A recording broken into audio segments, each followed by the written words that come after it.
and could do then, you may not be able to do now because something's different. And that different thing is the angle of your hands and your arms when you stand up and the strap is super low and it's way down, and it looks better down low. I mean, that's definitely a cool thing. I see a lot of guys in bands now that are bent way over and playing down low. It definitely looks better. It's a lot of fun to play. I guess you could just, like, you know, get on the floor for a second and play your fancy lick and then stand back up. There's a million ways to go about it, and there's a zillion styles and you know, a billion thought combinations on how it should be. But nevertheless, I've seen a lot of people be able to articulate all kinds of incredible stuff, go on stage. There's one big thing that's different, and they can't do any of it, and that is either the strap is too high or too low or whatever. But I try to make the strap so that the angle and position I'm practicing in is the same one as it is when I stand up and start to play. Sounds really stupid and simple, but believe me, it's made a big impact, and I bring it up again only because I've gotten such response from it.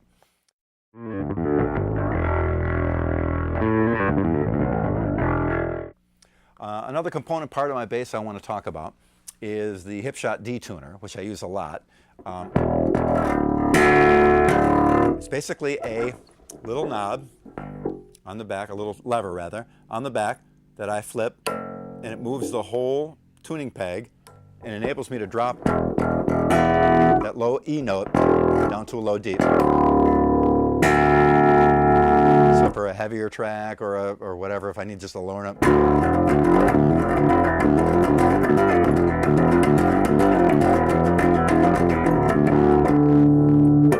So I can easily get down to that low D. Now, people who have Hipshot D-tuners often ask me, well, how do you get it to stay in tune and whatever? And of course, I stretch the strings a real lot before I play, so they're not going to go out of tune no matter what. But when I put the lever back up, one little move I do, I grab the string, pull it, and then pull the lever up, and then let it go. And it's out of tune. It wasn't supposed to be, but there it is in tune. So you drop it, put a little tension on it. For some reason, it goes a little sharp sometime. And I've gotten a couple of emails about this. It's just the nature of the beast. It's more of an art than a science. This thing is indispensable to me, and a lot of players have used it. It's available for guitar as well, which is great. And I just give a little tug as I give a pull.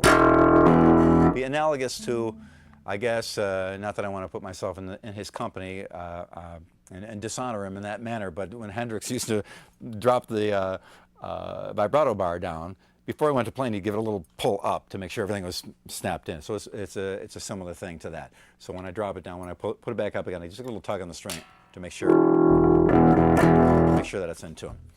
And those are a couple component parts of my bass that and some of the aspects of it that assist me in being able to articulate some of the things I do, which maybe, if unknown, would make some of the things I do more difficult. And we're trying to make them as easy as possible for you, to illustrate them for you here today.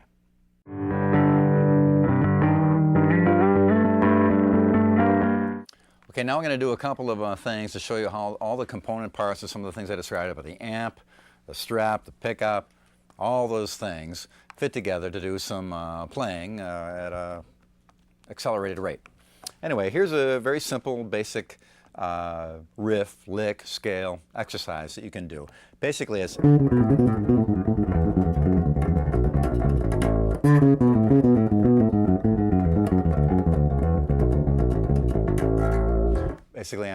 it's just it's an A major scale, but basically I'm doing 1, 2, 3, 4, 4-note groups, and then I start on 2 of the group of the first group to do the second group. So here's 1 of the first group, then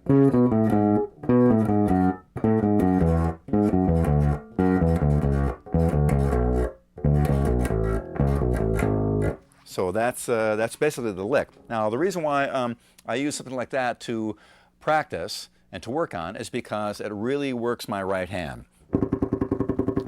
All those things.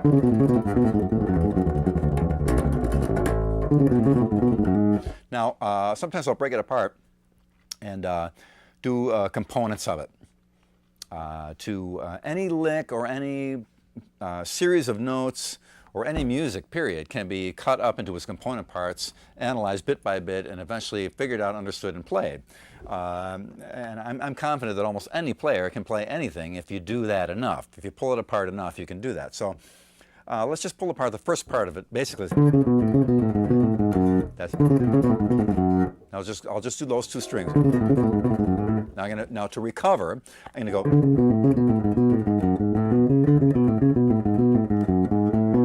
So the last to recover are going to be all ascending note. So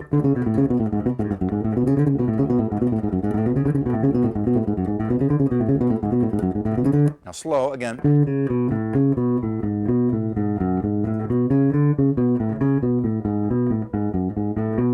Now my right hand should, in theory, be playing always in that direction from ring, index, middle, without that sequence breaking up.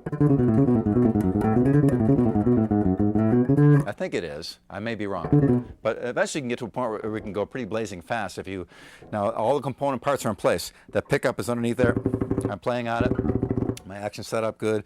The bass is locked in position. My hand is right here. You know, my amp is set in a way that I can hear what I'm doing very well and respond to it. If the bass starts to, if I hit a note and it gets a little clicky, I know right away with my hands what to do. So all these component parts and many years of playing are all coming together to this one point to be able to play things like this. And eventually you can get up to a blazing...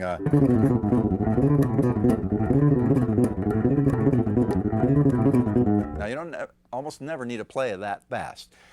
And that lick may be of no value to you musically ever, but as a demonstration of the fluidity and accuracy and strength and timing of your fingers, it's a good thing sometimes to practice things that you may not even end up using, just because later on you'll benefit from it. So again, now that whole thing is made up again of the half step, whole step, half step, whole step, whole step, half step, whole step, half step. So now pull that apart if you have trouble with it with your left hand or your right hand. Let's go with the right hand or the left hand first. I'll start to do an exercise based on just that one simple, basic kind of exercise lick. So left hand only.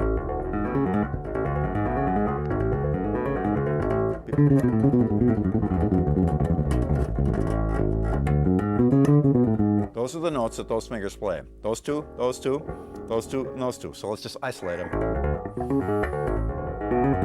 Now we're starting from the index finger and going up. Now we'll start from the finger that's above it and go down. You can see as I play this, there's certain parts of it that are weaker than others. And those are the things I need to work on and that you'll find out you need to work on. And again, this isn't music. This isn't playing. This is exercise and mechanics.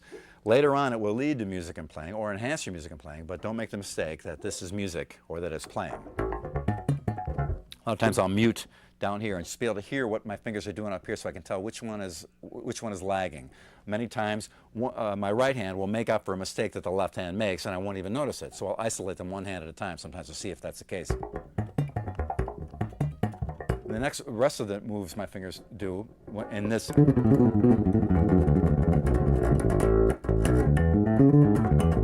That's the other moves that the other fingers make. So I'll isolate that. Oops, a couple of mistakes in there, as you can see. It's an art, not a science. Getting it down now. This is a tough one. So because it's a tough one, let's take it across the neck all the way. Grind on that until it's painful, hurts. Again, it's unpleasant and it's not music, but later on will lead to more fluidity so your music will express yourself, your ideas better.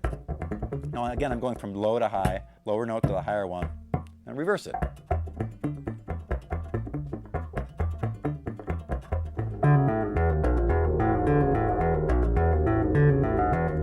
That's a tough one. Now, to get even crazier with it, let's try some variations on that where we're going.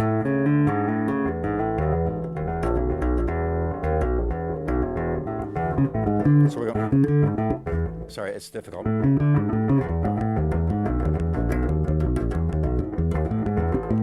missed notes in there.